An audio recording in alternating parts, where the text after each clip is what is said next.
Hi అండి, నమస్తే.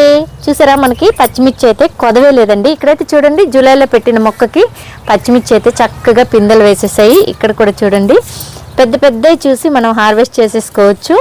చూసారా, ఇలా పెద్ద పెద్ద పచ్చిమిర్చి చూసి మనం హార్వెస్ట్ చేసేసుకుని ఎప్పటికప్పుడే నేను కట్ చేస్తూ ఉంటాను. పచ్చిమిర్చి మనకు అవసరమైనప్పుడే నేను పైకి వచ్చి కొత్తిమీర, పచ్చిమిర్చి ఇవన్నీ కూడా ఇక్కడ చూడండి ఎంత పెద్ద పెద్ద పచ్చిమిర్చి ఉన్నాయో చూడండి. ఇక్కడైతే చూసారా, ఇట్లా పెద్ద పెద్దవి చూసి కట్ చేసుకుంటూ ఉంటే మళ్ళీ వస్తూ ఉంటాయి. మనకైతే మాత్రం ఇంటికి సరిపడా పచ్చిమిర్చి అయితే బ్రహ్మాండంగా వస్తున్నాయండి.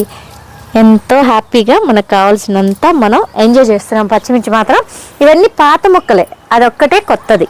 మనం జూలైలో పెట్టింది అదొక్కటే అనమాట. ఇవన్నీ పాత మొక్కలే, 1 year బ్యాక్ అనమాట. లాస్ట్ మార్చిలో పెట్టినాయి. చూసారు ఎంత బాగా వచ్చినాయో.